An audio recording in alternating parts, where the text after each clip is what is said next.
I want to talk about this very weird paradox or contradiction between fully accepting yourself and improving or changing yourself. On the one hand, we have this idea that we have to fully embrace who we are without changing anything, without trying to control anything, just fully allowing our impulses, desires, all the parts of ourselves to arise freely and then pass.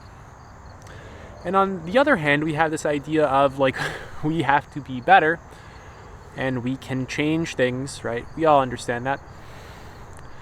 And these ideas don't really fit well together to the conventional mind. They seem too contradictory. And this is an extremely counterintuitive thing because very logically, we could think that if I accept myself fully, then I'm not going to change and improve myself. Right? That just means that I'm going to be here and I'm going to be lazy and I'm going to have all my same problems. But it's, of course, not actually that. And we can also say that with the opposite, if I just improve myself and improve myself and improve myself, I'm just like a rat on the hamster wheel, almost, just kind of running around in circles, trying to find happiness in achievements and accomplishments and impermanent phenomena for the most part. Body, money, status, a relationship, a skill that I develop within myself, rather than just my own presence. So we have to reconcile these two ideas. And it's very counterintuitive because once you really begin to actually fully accept yourself at deeper and deeper levels, right? Understand that depth exists. You can accept yourself deeper and deeper and deeper and deeper. Your ability to actually change yourself, it increases. It gets a lot better. And the motivation from the motivation that pulls you to change yourself, this changes as well. I want to give you an example of that from my life. When I was around 18 years old, I started weightlifting. And there's definitely a lot of very healthy desires in there to want to be healthy, things like that. But then there's also a part of insecurity of I'm not satisfied with exactly how I am in this present experience. And I want something more in order to fill some kind of wound. And there's nothing wrong with starting out from a place like that. It's just that sort of way of relating to changing yourself, this is going to just inevitably kind of just lead to suffering. It's not going to lead to the best improvements that you can actually make. So a lot of the reasons as to why we improve ourselves can come from a motivation, like I was just talking about. It can come from a motivation of disliking oneself, but then we can kind of paint over that with I care about my health, or I'm changing myself because, I love myself so much. And it's there's a multiplicity of motivations, to be quite honest. We can have one motivation, we'll say in my particular example, to want to be healthy, to want to feel good, to want to be psychologically, emotionally, physically well, spiritually well, etc. But then we can also look at the motivation to want to change my body because I'm insecure about it, or because I don't like it, or whatever it is. Whatever it was. Forms of just insecurity in general. So really by accepting yourself and really deepening your ability to accept yourself, a lot of those sort of more neurotic impulses to change yourself, these really begin to get healed and seen and just accepted and not judged in any at all really. And then when you try and make a change, it's not coming from a self-attacking way, in subtle ways as well. It's not always gross and obvious. It's not coming from a place of disliking oneself.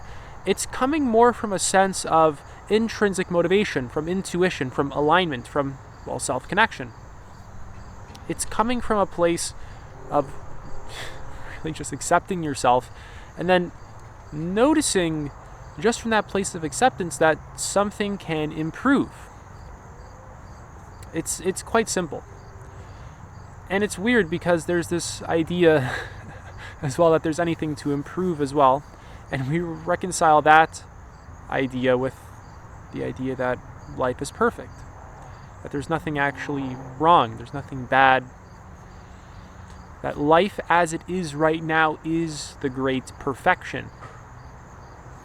Right, they talk about that quite a lot, I believe, in Dzogchen, in Buddhism, the great perfection. What this really means is that the underlying empty consciousness that makes up reality, this is the great perfection. In the world of form and relativity and duality, things can be good and bad and right and wrong and better and worse, and they have to improve and change, or they can stay the same, whatever. So notice the motivations you have for wanting to change yourself. And if you're really honest, you'll probably have quite a few that are founded in insecurity, founded in a lack of embodying some kind of aspect of yourself. They're stuck within basically you withdrawing your awareness from some aspect of yourself, and this creates an emotional black hole. And then you try and fill the emotional black hole with weightlifting, for example, in my case. Right? Even though that across the board, right, it's not like weightlifting is bad or all my motivations were bad, but there's like that subtle thing there. So really keep in mind this idea of depth as well. So typically when people are starting out their personal growth journey, there's not much self-acceptance because they haven't been able to work on it, which is completely okay. And then as you develop, your acceptance deepens and deepens and deepens. And then the kinds of changes that you make to yourself can actually also solidify at a deeper level. And you can like really make lasting change.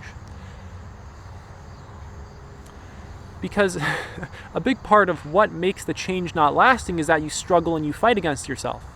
And you repress things that don't align with that change. For example, if you're trying to clean up your diet, you can repress your urge for chocolate cake or ice cream or pizza or hamburgers.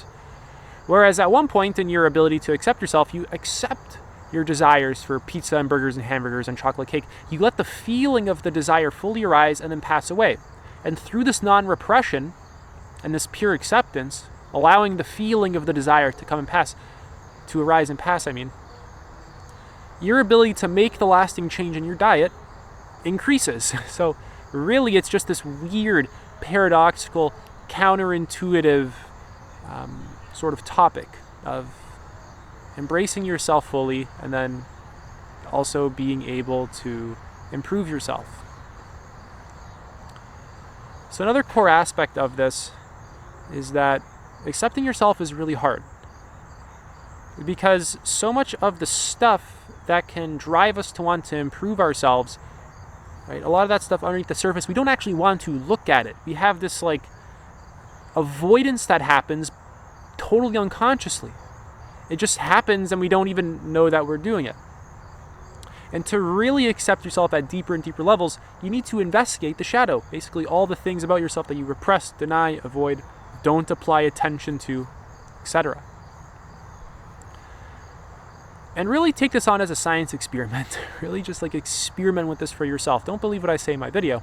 It doesn't really matter whether you believe me or not. That's not actually going to help you whatsoever. In your own experience, see how profound a change really is. If you're always fighting against yourself, repressing yourself, denying yourself, versus accepting yourself. And this can take quite a while to actually do this experiment properly, since it requires some shifts in consciousness. But for my own results and the results of my clients, the results of countless people across the world, accepting yourself allows you to make deep, fundamental, lasting changes while also healing the more wounded parts of you that motivated you to change in the first place. And then the kinds of changes you make are more meaningful to you. They're not done out of approval or validation or extrinsic motivation. It's way more in tune with your own path in life, way more in tune with your own psychology, your own values, your own emotional system, your own spiritual development, your own development as a human being. It's more aligned with your actual journey rather than any kind of impulse, any kind of delusion, any kind of external thing that is like pulling you away from that.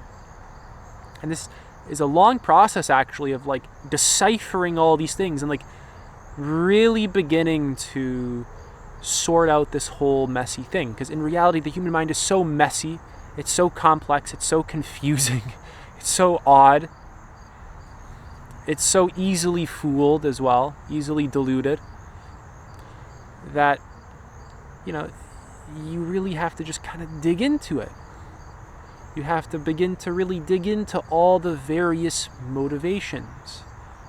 You have to return to it over and over and over and over again, just applying attention to it without judgment, just sitting and observing it, so that naturally a lot of your more intrinsic motivations and a lot of the things that really just come from you, your soul, the core of your being, your deepest instincts, by just applying awareness to yourself, these can really begin to emerge. And by withdrawing awareness from things that just kind of suck your energy, a lot of your more false motivations, this stuff kind of begins to fall away. And then to act in alignment with your intrinsic motivation becomes so rewarding and feels so good that you're not really willing to sacrifice that state of wellness for anything, for the most part. If something threatens your state of well-being, you just set boundaries with it. It's just so obvious. It's like, why would I sacrifice my wellness for this? Why would I let this suck my energy? I actually just care about myself so much. So again, very weird, counterintuitive topic of being able to fully embrace every single thing that you are while also developing yourself. Because there's this weird paradox between the formless and the form. The formless consciousness, empty consciousness, just totally fully embraces existence as it is. But the world of form, of relativity, of duality, there's change. There's things that develop. There's things that improve. There's things that get worse. But the groundless ground from which all of that arises, none of that actually applies to just pure empty consciousness. So it's the great perfection, while also including absolutely everything. That's it for this video. If you're interested in working with me, you can apply to do that. If you're very sincere, I trust that you will find the link on your own. It's not very hard to find. Take it easy.